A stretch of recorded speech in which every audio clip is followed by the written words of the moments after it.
जय हिंद। आज के इस वीडियो में हम बेसिक्स ऑफ फॉरेक्स डेरिवेटिव्स के बारे में पढ़ेंगे।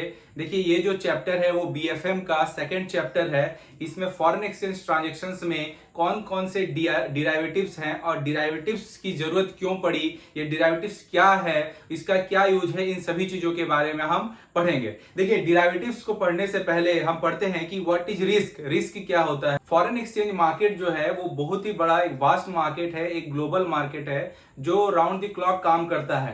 यहाँ पे जो करेंसी है, मतलब जो एक्सचेंज है, वो एक्सचेंज रेट जो है हमेशा फ्लक्चुएट करता रहता है। जो मेजर करेंसी है उनका रेट जो हर 4 सेकेंड में भी चेंज होता रहता है, ठीक है, क्योंकि ये मार्केट जो बहुत ही डायनेमिक मार्केट है। तो जब हम फॉरेन एक्सचेंज में डील करते हैं तो हमें बहुत सारे रिस्क को क्या करना पड़ता है, फेस करना पड़ता है। एज ए बैंकर, यहाँ पे जो भी हम कंसेप्ट पढ़ेंगे हम अपने आप को एज ए बैंकर पढ़ेंगे, क्योंकि तभी हम इस चीजों को अच्छे से क्लियर कर पाएंगे। देखिए, जब एक बैंक में क्या होता है कि जो फॉरेन एक्सचेंज में डील करता है, फॉरेन एक्सचेंज ट्रांजैक्शंस को लेकर, उसको क्या कहा जाता है, डीलर कहा जाता है। ठीक, बैंक जो है अपनी डीलिंग रूम के माध्यम से फॉरेन एक्सचेंज में डील करती है। वो अपनी डीलिंग जो करती है वो अपने रिटेल कस्टमर के लिए, कॉर्पोरेट्स के लिए डीलिंग का काम करती है। और बैंक खुद अपना भी इन्वेस्टमेंट जो है वो डीलिंग के माध्यम से अपना जो एसेट्स है उसको क्या करती है, इन्वेस्ट करती है, और वहां से भी गेन करती है। तो मेनली जो फंक्शन होता है फॉरेक्स का वो डीलिंग रूम के माध्यम से होता है। अब देखिए, जब हम फॉरेन एक्सचेंज में डील करते हैं बीइंग अ बैंकर, तो हमको कितनी तरह का रिस्क को जो है वो फेस करना पड़ता है, उसके बारे में हम एक एक करके पढ़ेंगे। तो सबसे पहला जो रिस्क है, ठीक है ना, वो है एक्सचेंज रिस्क।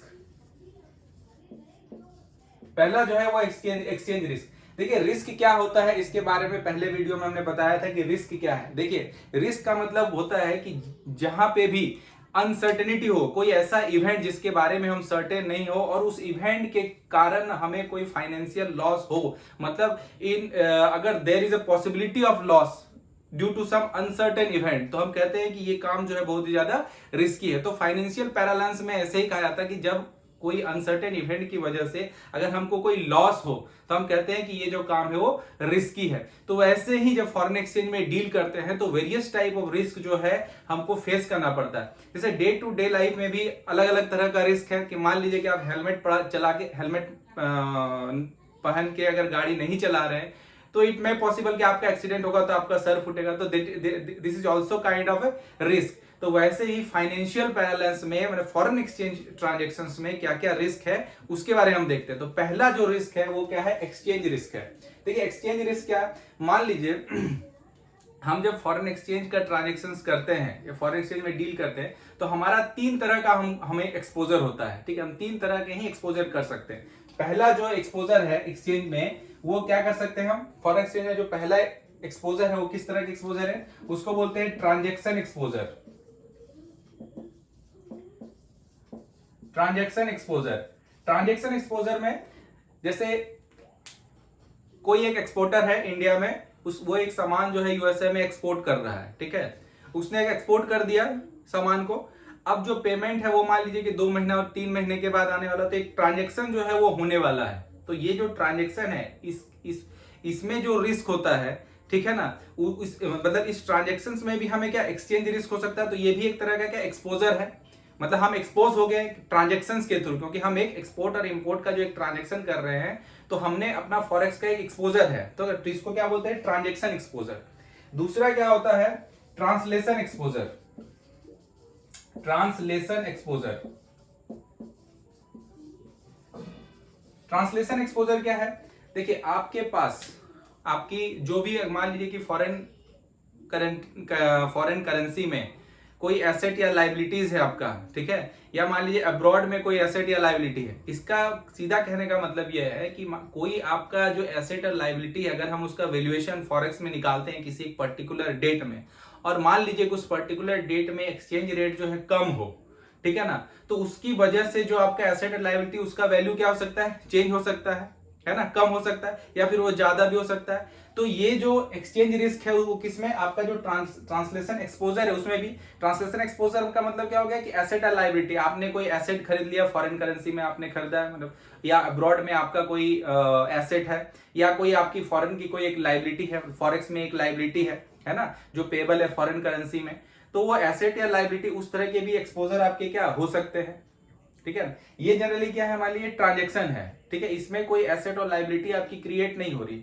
लेकिन ये ट्रांसलेशन में क्या है कि आपके पास ऑलरेडी वो एसेट है या आपकी एक लाइबिलिटी क्या है, खड़ी है, ठीक है ना। जैसे मान लीजिए कि आपने एक लोन ले रखा, फॉरेन करेंसी का लोन ले रखा है, ठीक है। तो इस तरह की लाइबिलिटी से और आप पर्टिकुलर डेट में अगर आप उसका वैल्यूएशन निकालते हैं तो फिर आपको वहां पे भी क्या आपका एक्सचेंज रिस्क हो सकता है। तीसरा जो है वो है हमारा ऑपरेटिंग एक्सपोजर। इसको हम ऑपरेटिंग या फिर इकोनॉमिक एक्सपोजर भी बोल सकते हैं। ऑपरेटिंग या इकोनॉमिक एक्सपोजर का मतलब जहां पे आपका कोई डायरेक्ट एक्सपोजर तो नहीं है, लेकिन कुछ पॉलिसी से, मान लीजिए किसी गवर्नमेंट की कोई पॉलिसीज की वजह से आप अगर कोई फॉरेन एक्सचेंज में अगर आप डील करना चाहते हैं तो उसकी वजह से भी आपको इफेक्ट पड़ता है। सपोज कीजिए कि गवर्नमेंट ने अगर इंपोर्ट ड्यूटी बढ़ा दी, तो अगर आप इंपोर्ट करेंगे तो उसमें आपको हायर कॉस्ट देना पड़ेगा, ठीक है ना। तो इस तरह की जो चीजें, मतलब एकदम बेस लाइन की जो चीजें होती हैं उस पे क्या होती है, उसकी मतलब उस तरह की जो एक्सपोजर होता है उसको क्या बोलते हैं, ऑपरेटिंग या इकोनॉमिक एक्सपोजर। तो आपका जो फॉरेन एक्सचेंज में जो एक्सपोजर वो 3 तरह का होता है, ट्रांजेक्शन एक्सपोजर, ट्रांसलेशन एक्सपोजर और ऑपरेटिंग इकोनॉमिक एक्सपोजर। देखिए यहाँ पे जो एक्सपोजर है ट्रांसलेशन एक्सपोजर में, ठीक है ना, ये आपको कोई एक्चुअल लॉस तो हो नहीं रहा है, क्योंकि आपने ऑलरेडी क्या है वो एसेट या लाइबिलिटी को जब परचेज किया था, गेन किया था, तो वो ट्रांजेक्शंस जब आप कर रहे थे उसी के समय ही, ट्रांजेक्शंस के टाइम ही वो आपने एसेट या जो भी आपका लॉस होना था या प्रॉफिट होना था तभी आपका हो गया, ठीक है। लेकिन इसमें क्या हम वैल्यूएशन निकालते हैं तो हमारा क्या वैल्यू जो है एसेट का या लाइबिलिटी का क्या घट और बढ़ सकता है। इस वजह से यहाँ पे भी क्या एक एक्सचेंज का रिस्क आ जाता है, ठीक है। अब समझ में आया एक्सचेंज रिस्क का मतलब, सिंपल समझ लीजिए क्या हो गया कि किसी करेंसी की वैल्यू की वजह से जो आपको रिस्क होता है, आपको लॉस होने का, ठीक है, उसको क्या बोलते हैं, एक्सचेंज रिस्क। क्योंकि पहले ही बताया कि फॉरेन एक्सचेंज में क्या होता है, फॉरेन एक्सचेंज मार्केट जो एक डायनामिक मार्केट, यहाँ पे हर एक करेंसी का जो रेट है वो चेंज होता रहता है। आप भी देखते हैं कि अभी क्या होता है कि रुपया जो है वो डॉलर के मुकाबले क्या गिर रहा है, $1 मतलब 74 रुपया 75 रुपये ऐसे करके बढ़ रहा है, ठीक है। मतलब डॉलर का रेट जो है बढ़ रहा है, रुपये का वैल्यू क्या हो रहा है, घट रहा है। तो डॉलर का रेट और मतलब डॉलर और रुपये का रेट जो है एक दूसरे के कंपेयर में क्या हो रहा है, गड़बड़ रहा, घट रहा है, बढ़ रहा है। तो ये जो एक तरह, ये भी एक तरह का एक्सचेंज रिस्क है, ठीक है। समझ में आ गया आपको एक्सचेंज रिस्क। दूसरा जो है वो है, इसको बोलते हैं सेटलमेंट रिस्क।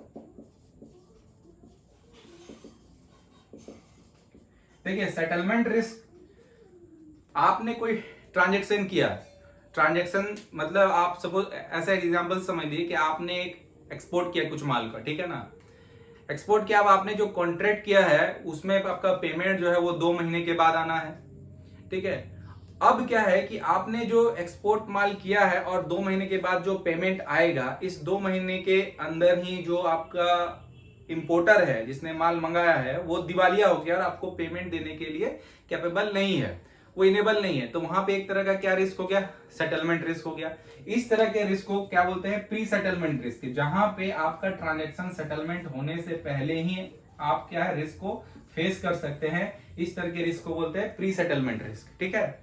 मतलब एक हो गया आपका प्री सेटलमेंट रिस्क, दूसरा हो गया मतलब सेटलमेंट रिस्क के 2 टाइप हो गए। एक प्री सेटलमेंट रिस्क जहां पे ट्रांजैक्शंस होने से पहले ही जो इंपोर्टर है जिसको पैसा देना है वो क्या हो गया, दिवालिया हो गया, बैंकरप्ट हो गया, तो ऐसे रिस्क को प्री सेटलमेंट रिस्क कहते हैं। दूसरा होता है सेटलमेंट रिस्क। देखिए सेटलमेंट रिस्क में हम मान लिए कि इंपोर्टर ने पेमेंट कर दिया, ठीक है, लेकिन आपको पेमेंट जो है वो रिसीव नहीं हुआ, मतलब लेट से रिसीव हुआ। जहां पे आपको 2 दिन में रिसीव होने का पैसा वहां पे आपको 3 दिन में रिसीव हुआ या 4 दिन में रिसीव हुआ, ठीक है ना। हमने तो पैसा भेज दिया लेकिन कि एक मतलब ऐसे समझिए कि एक पार्टी ने पैसा पेमेंट कर दिया लेकिन दूसरे को रिसीव नहीं हुआ, ठीक है ना। कुछ वजह हो सकती है, चूंकि ये फॉरेन एक्सचेंज का डीलिंग है तो एक पार्टी बाहर है, मतलब आउट ऑफ कंट्री, अब्रॉड से पैसा आपको भेज रहा है और कोई एक टेक्निकल वजह से जो है आपका कोई सेटलमेंट जो है वो नहीं हुआ, तो इस तरह के रिस्क को क्या बोलते हैं, सेटलमेंट रिस्क बोलते हैं। अब जो सेटलमेंट रिस्क है, जैसे इंडिया में ही आप मान लीजिए कि अगर आप कोई डोमेस्टिक ट्रांजेक्शन करते हैं तो जैसे हम दूसरे बैंक को पैसा भेजते हैं तो कैसे भेजते हैं, आरटीजीएस और एनईएफटी, जो कि मतलब रिसेंट टाइम का टेक्नोलॉजी अपग्रेडेशन है, आरटीजीएस और एनईएफटी के थ्रू हम पेमेंट भेजते हैं, है ना। तो ये जो आरटीजीएस और एनईएफटी के थ्रू पैसा भेजते हैं, और सपोज कीजिए कि हमने तो आपके अकाउंट से तो डेबिट हो गया लेकिन पार्टी के अकाउंट में पैसा नहीं गया, ठीक है। चूंकि फॉरेन एक्सचेंज में क्या होता है कि करेंसी का रेट जो है वो बहुत जल्दी जल्दी क्या होता है, चेंज होता रहता है। तो पेमेंट जब हमने कर दिया और जब उसको रिसीव होगा तब उसका क्या होगा, वैल्यू चेंज हो जाएगा। तो एज ए बैंकर क्या होगा, हमको हो सकता है कि ज्यादा उसको पे करना पड़े, क्योंकि हम उसको टाइम से हम उसको सेटल नहीं कर पाए पेमेंट को। तो बीइंग ए बैंकर क्या, हमको तो लॉस हो गया। तो इस तरह के रिस्क को क्या बोलते हैं, सेटलमेंट रिस्क बोलते हैं, ठीक है ना। तो अभी जैसे इंडिया में क्या होता है, जैसे CCIL जैसे है, clearing corporation of India, clearing का काम कर देते, तो सेटलमेंट रिस्क को बहुत हद तक क्या कम कर देते हैं, RTGS NEFT इस तरह के चीजें जो है। वैसे ही इंटरनेशनल लेवल पे भी बहुत सारे जो है टेक्नोलॉजी का यूज किया जाता है फंड ट्रांसफर के रिगार्डिंग, जैसे स्विफ्ट हो गया या चिप्स हो गया, चैप्स हो गया। तो ये सारी चीजें जो है आपके सेटलमेंट रिस्क को बहुत हद तक क्या करती है, कम कर देती है, ठीक है ना। अब देखिए तीसरा जो है वो है लिक्विडिटी रिस्क। तीसरा जो है वो क्या है, लिक्विडिटी। फॉरेन एक्सचेंज ट्रांजैक्शंस में अगर एक पार्टी जो है एक ट्रांजैक्शंस को एक रीजनेबल प्राइस में अगर वो एग्जीक्यूट नहीं कर पाता है, तो फिर इस तरह के रिस्क को क्या बोलते हैं, हम लिक्विडिटी रिस्क बोलते हैं, ठीक है। अब देखिए चौथा जो है, फोर्थ जो है वो है कंट्री रिस्क, ठीक है, कंट्री रिस्क। और इसी के साथ हम एक दूसरा पढ़ेंगे, sovereign risk. Sovereign risk, country risk मतलब आप किस तरह की कंट्री से डीलिंग कर रहे हैं, है ना। आप किस तरह कंट्री से डीलिंग कर रहे हैं, वो उस कंट्री पे भी डिपेंड करता है कि उस कंट्री में किस तरह के पॉलिटिकल, वहां पे क्या पॉलिटिकल स्थिति है, स्टेबिलिटी है कि नहीं, है ना। जैसे मान लीजिए कि आपने एक्सपोर्ट कर दिया फिलिस्तीन में, अब वहां से पेमेंट आएगा कि नहीं आएगा, ठीक है। तो ये तो मतलब पॉसिबल नहीं है, वहां पे वार हो गया, यहाँ पे पॉलिटिकल स्टेट में कुछ रूल चेंज हो गया। तो इस तरह के रिस्क को क्या बोलते हैं, कंट्री रिस्क बोलते हैं, मतलब उस कंट्री की स्थिति कैसी है, ठीक है। दूसरा है सॉवरेन रिस्क, आप किसी दूसरी कंट्री के किसी गवर्नमेंट एजेंसी से आप डीलिंग कर रहे हैं, ठीक है। गवर्नमेंट इंस्टीट्यूट को आप क्या कर रहे हैं, कोई चीज का एक्सपोर्ट कर रहे हैं, ठीक है, और वो पेमेंट करने में क्या आ जाए, डिफॉल्ट हो जाए, ठीक है ना, डिफॉल्ट कर दे। फिर आप ये बनता, फिर आप उसका केस कहां पर लड़ेंगे, ठीक है, उसको कैसे टैकल करेंगे, क्योंकि वो तो कोई कस्टमर तो है नहीं, वो एक एस्टेब्लिशमेंट है, एक गवर्नमेंट है। तो इस तरह के रिस्क को क्या करता है, अगर वहां पे पेमेंट में डिफॉल्ट हो जाए तो ऐसे रिस्क को क्या कहते हैं, सॉवरेन रिस्क कहते हैं। देखिए ये रिस्क तो है, लेकिन इसको फिर मिटिगेट करने का टेक्निक्स भी हैं जो कि हम डेरिवेटिव में पढ़ेंगे, ठीक है। लेकिन इस तरह के रिस्क जो है, जब ये सारी चीजें चल रही थी रिस्क को लेकर के, जब आगे जब डेवलप कर रहा था फॉरेन एक्सचेंज मार्केट, 1970 से डेरिवेटिव्स का यूज जो है एकदम शुरू हो गया था फॉरेन एक्सचेंज मार्केट में, ठीक है। उसके बाद धीरे धीरे रिस्क को क्या है, रीड किया गया कि क्या क्या रिस्क हो सकता है, और फिर उसको मिटिगेट करने के लिए अलग अलग जो डेरिवेटिव्स हैं उसको फिर बनाया गया, ठीक है ना। तो एक इसमें एक रिस्क हो गया आपका कंट्री रिस्क और सोवरेन रिस्क। अब देखिए पांचवा जो है आपका ऑपरेटिंग रिस्क हो गया। ऑपरेटिंग रिस्क मतलब ये देखिए इंटरनल फेल्योर ऑफ सिस्टम, आपका इंटरनली कोई सिस्टम फेल्योर हो गया, आपका मैन पावर या कोई टेक्निकल की वजह से, ठीक है, आपकी पॉलिसी बेकार हो गई, ठीक है ना। तो इस तरह का जो प्रॉब्लम आता है उसको क्या ऑपरेटिंग रिस्क बोलते हैं, है ना, मतलब सिस्टम फेल्योर की वजह से। तो ऐसा रिस्क को क्या बोलते हैं, ऑपरेटिंग रिस्क बोलते हैं। फिर आता है आपका ऐसा लीगल रिस्क, ठीक है। लीगल रिस्क मतलब जैसे मान लीजिए कि आप कोई दूसरी कंट्री से आप कोई फॉरेन एक्सचेंज ट्रांजैक्शन कर रहे हैं, आपने कोई एक्सपोर्ट किया, वहां पे इंपोर्ट करना है, कोई एक फॉरवर्ड ट्रांजैक्शन किया, उसमें एक डॉक्यूमेंट है।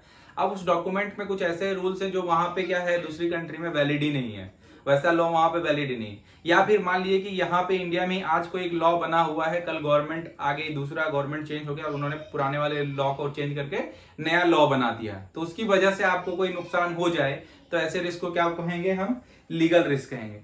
तो अभी तक हमने क्या क्या पढ़ा देखते हैं। हमने पढ़ा exchange risk, settlement risk, liquidity risk, और पढ़ा हमने कंट्री और सॉवरेन रिस्क, ऑपरेटिंग रिस्क, और एक रिस्क हमारे पास क्या है, इंटरेस्ट रेट रिस्क। जो सातवां हमारे पास है वो क्या है, interest rate risk. Interest rate risk, ठीक है, मतलब फॉरेन एक्सचेंज मतलब फॉरेन करेंसी में भी फ्लक्चुएशन जो है वो इंटरेस्ट रेट डिफरेंशियल्स की वजह से हो सकते हैं। एक मान लीजिए कि एक लार्ज अमाउंट में अगर करेंसी कहीं एक जगह से दूसरी जगह पर मूवमेंट करती है, कैपिटल का जब मूवमेंट होता है, तो इंटरेस्ट रेट डिफरेंशियल की वजह से करेंसी का जो वैल्यू है वो चेंज हो जाता है। ठीक है, तो वैसे रिस्क को क्या है, इंटरेस्ट रेट रिस्क भी हम बोलते हैं। ठीक है, तो मोटा मोटी इसमें क्या है, हमारे पास 7 रिस्क हैं। एक्सचेंज रिस्क मतलब करेंसी का जो रेट है वो हमेशा फ्लक्चुएट करता रहता है फॉरेन एक्सचेंज में, तो उसकी वजह से अगर आपको जो भी लॉस होगा तो वैसे रिस्क को हम क्या कहेंगे, एक्सचेंज रिस्क कहेंगे। ठीक है, फॉरेन करेंसी में हमको तीन तरह मतलब फॉरेन करेंसी में हमको 3 तरह का एक्सपोजर होता है, एक ट्रांजेक्शन एक्सपोजर, एक ट्रांसलेशन एक्सपोजर और एक ऑपरेटिंग एक्सपोजर। ठीक है, तो ये तीनों तरह के एक्सपोजर जो है को एक्सचेंज रिस्क क्या करता है, प्रभावित करता है। दूसरा है आपका सेटलमेंट रिस्क। तो सेटलमेंट आप समझ गए हैं कि आप कोई कॉन्ट्रैक्ट किए हैं, आपने कोई एक्सपोर्ट किया है, इंपोर्टर से आपका कोई कॉन्ट्रैक्ट है कि 2 महीने के बाद पेमेंट होना है या 3 महीने के बाद पेमेंट होना, और उस पेमेंट के बीच में ही वो दिवालिया हो गया, पेमेंट सेटलमेंट नहीं हो पाया। ठीक है, तो उसको प्री सेटलमेंट बोलते हैं। सेटलमेंट में क्या है, एक पार्टी ने पे कर दिया, ट्रांजेक्शन स्टार्ट हो गया, लेकिन दूसरे पार्टी को पैसा मिला नहीं, तो ऐसे रिस्क को क्या बोलते हैं, सेटलमेंट रिस्क बोलते हैं। तीसरा जो है वो है लिक्विडिटी रिस्क, मतलब फॉरेन एक्सचेंज ट्रांजेक्शंस में एक पार्टी जो है रीजनेबल प्राइस में करेंसी को परचेज नहीं कर पाता है और उस ट्रांजेक्शन को एक्सिक्यूट नहीं कर पा रहा है, तो ऐसे को क्या बोलेंगे आप, लिक्विडिटी रिस्क बोलेंगे। चौथा होता है कंट्री रिस्क, आप ऐसी कंट्री से आप ट्रांजेक्शंस कर रहे हैं जहां पे कोई पॉलिटिकल स्टेबिलिटी है, जहां पे कोई वॉर हो गया, युद्ध छिड़ गया, हमेशा युद्ध होता रहता है, इसकी वजह से आपका ट्रांजेक्शन फेल हो गया, तो ऐसे रिस्क को क्या कंट्री रिस्क कहेंगे। और सॉवरेन रिस्क में ऐसे मान लीजिए कि हमने कंट्री रिस्क में हम वहां के किसी बिजनेसमैन से डील कर रहे हैं और यहाँ पे हम मान लीजिए डायरेक्ट गवर्नमेंट किसी इंस्टीट्यूट से डील कर रहे हैं, ठीक है ना, गवर्नमेंट एजेंसी से डील कर रहे हैं, तो उसको फिर हम क्या कहते हैं, सॉवरेन रिस्क। फिर हो गया आपका लीगल रिस्क। लीगल रिस्क में क्या होता है कि कंट्री में ही मान लीजिए कि आज कोई लॉ एग्जिस्ट कर रहा है, कल को वो लॉ को चेंज कर दिया जाए। जैसे मान लीजिए कि 500,000 के नोट चल रहे थे तो अचानक से वो नोट क्या हो गया, बंद हो गए, तो इस तरह के रिस्क को क्या होते हैं, लीगल रिस्क। ठीक है, फिर ऑपरेटिंग रिस्क, ये एक इंटरनल फेलियर ऑफ सिस्टम है, आपका सिस्टम फेल हो जाए, ठीक है, आपका मैन पावर एरर हो जाए, कुछ आपका टेक्निकल ग्लिचेस कुछ आ जाए, तो ऐसे रिस्क को क्या बोलेंगे, ऑपरेटिंग रिस्क बोलेंगे। और आखिरी जो है वो है इंटरेस्ट रेट रिस्क। करेंसी जब कैपिटल एक जगह से दूसरे जगह पे मूवमेंट करता है तो इंटरेस्ट रेट डिफरेंशियल की वजह से एक्सचेंज रेट का वैल्यू जो है वो कम और ज्यादा हो सकता है, तो ऐसे रिस्क को क्या बोलेंगे, इंटरेस्ट रेट रिस्क बोलेंगे। देखिए यहाँ पे ये सारे जो रिस्क हैं वो फॉरेन एक्सचेंज में है। हम चाहे कुछ भी पढ़े, आज हम यहाँ पे फॉरेन एक्सचेंज डीलिंग का पढ़ रहे हैं, फॉरेन एक्सचेंज मार्केट के बारे में, फॉरेन एक्सचेंज डीलिंग्स के बारे में, ठीक है। अगर आप क्रेडिट के बारे में पढ़ेंगे तो क्रेडिट में भी अलग अलग तरह के रिस्क हैं। आप कोई भी बैंकिंग का कोई भी पार्ट ले लेंगे तो उसमें हर एक जगह पे क्या आपको रिस्क के बारे में पढ़ाया जाता है, हम पढ़ते ही हैं। बीएफएम में अलग से भी चैप्टर भी है रिस्क मैनेजमेंट के बारे में, ठीक है। तो सिमिलरली क्या सारे रिस्क क्या होगा, सिमिलर ही होते हैं और उसको मिटिगेट करने का अलग अलग तरीका होता है, अलग अलग डिराइवेटिव्स का यूज होता है। तो फॉरेन एक्सचेंज मार्केट में भी क्या होता है, इस रिस्क को मिटिगेट करने के लिए डिराइवेटिव्स का यूज किया जाता है। तो जनरली डिराइवेटिव्स क्या है, तो डिराइवेटिव्स का मतलब ये किसी चीज से क्या हुआ, डिराइव किया हुआ। कहने का मतलब है कि जब कोई भी कॉन्ट्रैक्ट होता है तो डिराइवेटिव जो उसी कॉन्ट्रैक्ट से ही क्या होता है, डिराइव होता है। मतलब जो भी आप ट्रांजेक्शंस कर रहे हैं उसका जो भी वैल्यू है उसी से डिराइव किया होता है, इसीलिए उसको डिराइवेटिव्स बोला जाता है, ठीक है। जनरली आप मान लीजिए कि फॉरेन एक्सचेंज में आप जब डील कर रहे हैं, एक कंट्री से दूसरी कंट्री में डील कर रहे हैं, तो 3 तरह की चीजों का आप डीलिंग कर सकते हैं। या तो आपने कोई कमोडिटीज में आप डीलिंग कर रहे हैं, या तो किसी सिक्योरिटीज में डीलिंग कर रहे हैं, या तो आप इंटरेस्ट रेट में डीलिंग कर रहे हैं, ठीक है।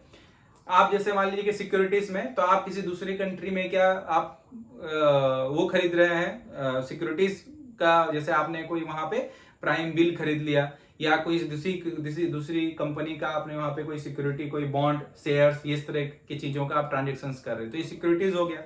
दूसरा कमोडिटीज में क्या होता है, आप कमोडिटीज जैसे गुड्स का या सर्विसेज का एक्सपोर्ट और इंपोर्ट होता है। फिर क्या होता है, इंटरेस्ट रेट का होता है, किसी कंट्री में क्या, दूसरी कंट्री में मान लीजिए कि इंटरेस्ट रेट किसी चीज में ज्यादा है, इन्वेस्टमेंट के पर्पज से आप वहां पे इन्वेस्ट कर रहे हैं, ठीक है, और उस इंटरेस्ट रेट की वजह से आप कोई इनकम करना चाहते हैं, तो इसको क्या बोलते हैं, इंटरेस्ट रेट। हम दो लोगों के बीच में क्या मार्केट में से बहुत सारे जो प्रोडक्ट हैं जो इंटरेस्ट रेट की वजह से भी क्या है देखा जाता है, तो मतलब आपने कोई एक डीलिंग की है तो इंटरेस्ट रेट की वजह से भी उस चीज में क्या होता है, फर्क पड़ सकता है, ठीक है ना। तो 3 चीजें हो गई, आप या तो आप सिक्योरिटीज में डील कर रहे हैं, कमोडिटीज में डील कर रहे हैं, या इंटरेस्ट रेट में डील कर रहे हैं। तो इन तीनों चीजों में क्या है, अलग अलग डिराइवेटिव्स का क्या यूज हुआ है, और इन तीनों चीजों में जो रिस्क है उस रिस्क को मिटिगेट करने के लिए अलग अलग डिराइवेटिव्स का यूज हुआ। तो डिराइवेटिव बेसिकली क्या है, एक कॉन्ट्रैक्ट है, ठीक है। जो दो ट्रांजेक्शन मान लिया एक्सपोर्टर इंपोर्ट कर रहे हैं तो दो लोग हैं यहाँ पे, एक एक्सपोर्टर है और इंपोर्टर है, तो इन दोनों के बीच में क्या है, एक कॉन्ट्रैक्ट हो रहा है, ठीक है ना। उस कॉन्ट्रैक्ट को ही क्या बोलते हैं, डेरिवेटिव बोलते हैं। उस डेरिवेटिव का एक अलग से नाम हो सकता है। तो जो कॉन्ट्रैक्ट में जो भी रिस्क है, उस रिस्क को क्या करते हैं, दोनों के बीच में क्या शेयर हो जाता है रिस्क। एक, क्योंकि देखिए दो लोगों के बीच में जब डीलिंग हो रही तो हो सकता है एक पार्टी का रिस्क एब्जॉर्ब करने की कैपेसिटी क्या ज्यादा हो, रिस्क लेने की उसमें कैपेसिटी ज्यादा हो, और दूसरे की रिस्क लेने की कैपेसिटी क्या होती है, कम हो। तो ऐसे सिचुएशन में ऐसे डेरिवेटिव क्या करता है, तो दोनों के बीच के रिस्क को क्या करता है, शेयर कर लेता है, ताकि दोनों को लॉस ना हो, बल्कि दोनों क्या प्रॉफिट में रहे और रिस्क को एकदम से न्यूट्रलाइज कर लिया जाए या तो किसी हद तक उसको मिनिमाइज कर लिया जाए, ठीक है ना। अब देखते हैं कि डेरिवेटिव्स क्या क्या है, ठीक। अभी हमने बताया कि डेरिवेटिव्स क्या होता है, ठीक है ना। अब देखिए कि फॉरेन एक्सचेंज का डीलिंग में तीन तरह की चीजों का हम डील कर सकते हैं, एक सिक्योरिटीज में, एक कमोडिटीज में और एक इंटरेस्ट रेट में, ठीक है ना। अब इनमें जो सिक्योरिटीज में जो रिस्क है, ठीक है, जो फॉरेन एक्सचेंज में जो हमने रिस्क पढ़ा वही सारे रिस्क इन तीनों में, क्योंकि हम फॉरेन एक्सचेंज ट्रांजेक्शन कर रहे हैं, फॉरेन एक्सचेंज में डील कर रहे हैं, ठीक है ना। तो रिस्क सारे वही हैं। लेकिन चूंकि सिक्योरिटीज में जब डील कर रहे हैं तो वो जो सिक्योरिटीज में जो रिस्क आ रहा है उसको दूर करने के लिए हम कौन से हम डेरिवेटिव्स का यूज करेंगे। कमोडिटीज में कर रहे हैं तो कौन से हम डेरिवेटिव्स का यूज करेंगे, और इंटरेस्ट रेट में कर रहे हैं तो कौन से डेरिवेटिव्स का यूज होता है, ठीक है। तो जैसे मान लीजिए कि अगर हम सिक्योरिटीज में डील कर रहे हैं तो हमारे पास दो डेरिवेटिव्स हैं, एक है फ्यूचर्स और एक है ऑप्शन। कमोडिटीज में कर रहे हैं तो क्या है, फॉरवर्ड, और इंटरेस्ट रेट है तो क्या है, स्वैप है। देखिए बेसिकली 4 1 2 3 4 ये आपके पास डेरिवेटिव्स हैं। ऑप्शन में, ऑप्शन जो है वो भी दो तरह का होता है, एक होता है पुट ऑप्शन, एक होता है कॉल, ठीक है, पुट एंड कॉल। अब ये देखिए कि फ्यूचर्स क्या होता है, ऑप्शन क्या होता है, फॉरवर्ड क्या होता है, स्वैप क्या होता है। आप डेरिवेटिव समझिए कि डेरिवेटिव क्या है। डेरिवेटिव मतलब रिस्क को मिटिगेट करने के लिए जो कॉन्ट्रैक्ट हम करते हैं उसको क्या बोलते हैं, डेरिवेटिव बोलते हैं, ठीक है ना। डेरिवेटिव जो है इसके अंडरलाइन जो ट्रांजेक्शन्स है उसी से वो डिराइव किया होगा, इसलिए इसका नाम क्या है, डेरिवेटिव है। लेकिन कौन कौन डेरिवेटिव्स के जो टाइप्स हैं वो कौन कौन है, फ्यूचर्स है, ऑप्शन है, फॉरवर्ड है, स्वैप है, ये सारे जो है डेरिवेटिव्स के टाइप है। अब देखिए हम पढ़ते हैं जैसे फ्यूचर्स क्या होता है। अब देखिए हम पहले बताया कि डेरिवेटिव जो एक कॉन्ट्रैक्ट है, तो ये सारी जो चीजें हैं क्या है, कॉन्ट्रैक्ट है, दो लोगों के बीच में, दो पार्टियों के बीच में कॉन्ट्रैक्ट है। लेकिन उस कॉन्ट्रैक्ट के सिर्फ टर्म ऑन कंडीशंस जो है वो सिर्फ क्या होते हैं, बदलते हैं, ठीक है ना। टर्म ऑन कंडीशन और उस कॉन्ट्रैक्ट में यूज होने वाला, चाहे वो करेंसी हो, चाहे वो कमोडिटी हो, चाहे वो इंटरेस्ट रेट हो, मतलब जो भी उसका इंटरनल जो चीज है, जो ट्रांजेक्शन होने वाला है, वो चीजें जो है चेंज होती रहती है, ठीक है। लेकिन है सारी चीजें कॉन्ट्रैक्ट। अब देखिए फ्यूचर्स क्या होता है। फ्यूचर जो है एक तरह का फॉरवर्ड कॉन्ट्रैक्ट है। फॉरवर्ड करने का मतलब यह है कि ये जो ट्रांजेक्शन है, ठीक है, ये जो ट्रांजेक्शन है ये एग्जीक्यूट जो होगा वो काफी दिनों के बाद होगा, एक फिक्स डेट में फ्यूचर में होगा, ठीक है। मतलब जब हम ये बात करते हैं कि फॉरवर्ड क्या है, फॉरवर्ड कॉन्ट्रैक्ट का मतलब क्या है, तो जैसे कॉन्ट्रैक्ट का मतलब क्या होता है, क्योंकि ये इसके एग्जीक्यूशन के हिसाब से हम इसको अलग अलग ट्रांजेक्शन्स को जो डीलिंग है अलग अलग उसको नाम दिया गया। जैसे मान लीजिए कि अगर जिस दिन आपका कॉन्ट्रैक्ट हुआ और उसी दिन वो कॉन्ट्रैक्ट का ट्रांजैक्शन हो रहा, सेटलमेंट हो रहा, तो उसको क्या रेडी या कैश बोलते हैं, ठीक है ना। और अगर मान लीजिए कि जो कॉन्ट्रैक्ट है उसके एग्जीक्यूशन जो है वो सेकेंड डे में हो रहा है, ठीक है ना, तो उसको क्या बोलते हैं, टॉम। इसको T+1 बोला जाता है, मतलब जिस दिन आपका कॉन्ट्रैक्ट हुआ उसके सेकेंड वर्किंग डे में, सॉरी नेक्स्ट वर्किंग डे में वो ट्रांजेक्शन क्या है, एग्जीक्यूट होगा, उसको टॉम बोलते हैं। तीसरा जो होता है वो क्या होता है, स्पॉट में क्या होता है, T+2, जिस दिन आपका कॉन्ट्रैक्ट हुआ उसके सेकेंड वर्किंग डे में जब डिलीवरी होगी, ठीक है, मतलब वो कॉन्ट्रैक्ट एग्जीक्यूट होगा, तो उसको क्या बोलते हैं, स्पॉट बोलते हैं। और फॉरवर्ड का मतलब होता है कि स्पॉट डेट के बाद किसी भी डेट में, स्पॉट डेट के बाद किसी भी डेट में अगर वो ट्रांजेक्शन एग्जीक्यूट हो रहा है तो उसको हम क्या होता है, फॉरवर्ड कॉन्ट्रैक्ट बोलते हैं, ठीक है ना। अब देखिए ये ऐसा, जब अगर रेडी कैश है तो रेडी कैश रेट लगेगा, टॉम है तो टॉम रेट लगेगा, स्पॉट है तो स्पॉट रेट, फॉरवर्ड है, कॉन्ट्रैक्ट है तो फॉरवर्ड रेट, ठीक है ना। तो जो डीलिंग होती है फॉरेन एक्सचेंज मार्केट में वो मैक्सिमम क्या होती है, स्पॉट बेसिस पे होती है, ठीक है। लेकिन जब हम इस तरह के ट्रांजेक्शन्स करते हैं तो हम क्या फॉरवर्ड का यूज करते हैं। मतलब जैसे मान लीजिए कि हमने कोई एक्सपोर्ट और इंपोर्ट की है, तो मान लीजिए आज हमने उसको शिपमेंट कर दिया, पेमेंट आज के डेट में हमने उसको शिपमेंट कर दी सामान की, तो पेमेंट तो आज नहीं आएगा, ठीक है। तो वो एग्जीक्यूट क्या होगा, वो जिस दिन कॉन्ट्रैक्ट हुआ उसको मतलब वो फिक्स रहता है कि 3 महीने के बाद या 6 महीने के बाद वो एग्जीक्यूट होगा, मतलब स्पॉट डेट के बाद वो एग्जीक्यूट होगा। तो वैसे को क्या बोलते हैं, फॉरवर्ड कॉन्ट्रैक्ट बोलते हैं। तो फ्यूचर्स भी जो है क्या, एक फॉरवर्ड कॉन्ट्रैक्ट है, जिसकी साइज एक स्टैंडर्ड साइज होती है ना, इसकी स्टैंडर्ड साइज होती है।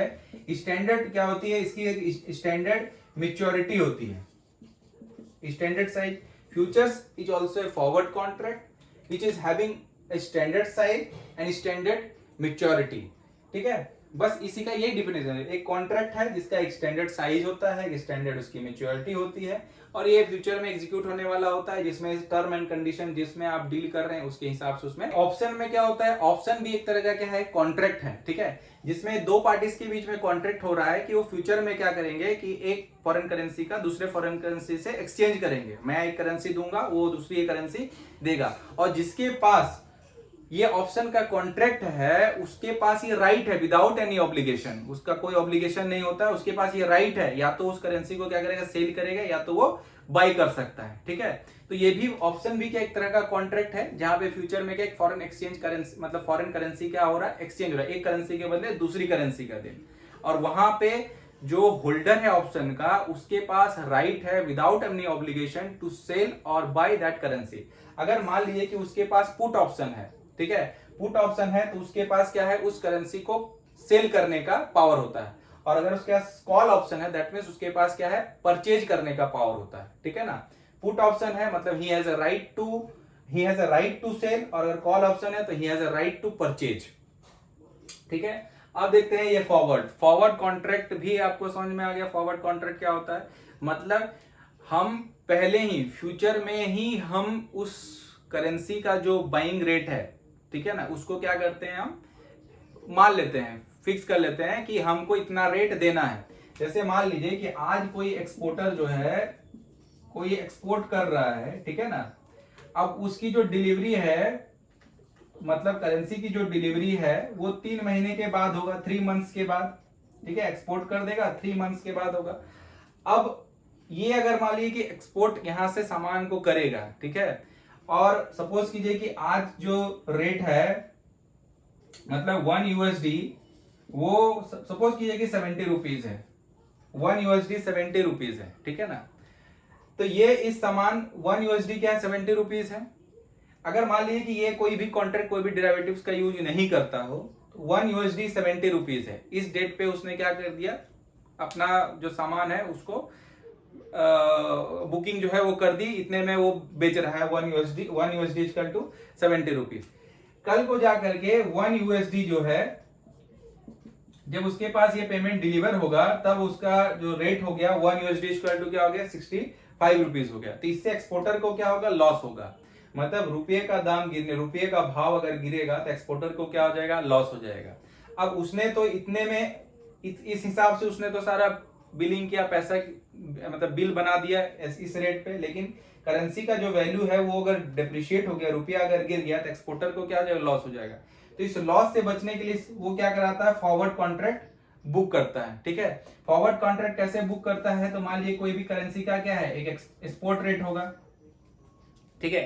देखिए एक्सपोर्टर सामान को जब एक्सपोर्ट करेगा तो फॉरेन करेंसी क्या आएगी, इसको पेमेंट तो डॉलर में होगी, फिर डॉलर ये क्या करेगा, बैंक को बेचेगा, बैंक उसको क्या करेगा, बाई करेगा, ठीक है ना, बैंक उसको बाई करेगा। अब बैंक जब उसको बाई कर रहा है तो स्पॉट रेट में जो बाइंग का रेट है उस पर बाई करेगा, प्लस बाइंग में क्या करेगा, बाई कर रहा तो बाई में बैंक अपना मार्जिन को क्या करेगा, माइनस करके, अपना स्पॉट रेट में बैंक अपना मार्जिन को क्या करेगा, माइनस करेगा। और उसके चूंकि एग्जीक्यूट हो रहा है 3 महीने के बाद, तो 3 महीने का फॉरवर्ड प्रीमियम को क्या करेगा, ऐड करेगा।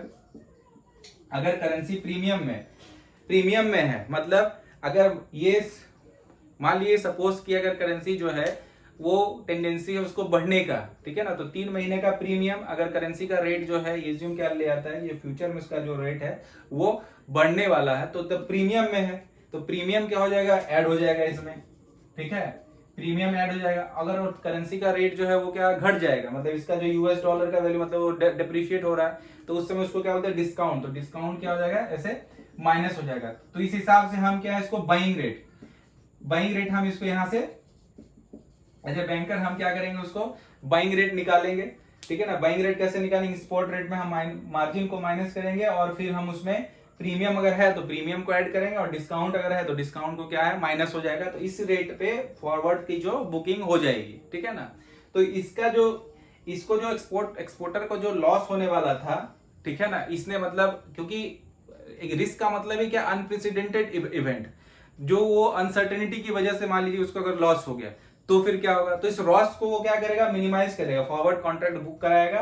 क्योंकि जितने भी मान लीजिए कि उसका अगर $10,000 का अगर एक्सपोर्ट है तो $10,000 का क्या है फॉरवर्ड कॉन्ट्रैक्ट बुक करा लिया, अपना प्राइस उसने फिक्स कर लिया, उसकी वजह से उसको कोई लॉस नुकसान नहीं होगा या मिनिमम होगा। ठीक है ना, अब देखिए तीसरा जो है वो इंटरेस्ट है, उसमें क्या है, स्वैप है। स्वैप में क्या होता है, स्वैप भी क्या होता है कि दो पार्टी, स्वैप भी एक तरह का क्या है कॉन्ट्रैक्ट है, जहां पे मान लीजिए कि अगर इंटरेस्ट रेट स्वैप है, अगर इंटरेस्ट रेट का स्वैप है तो दो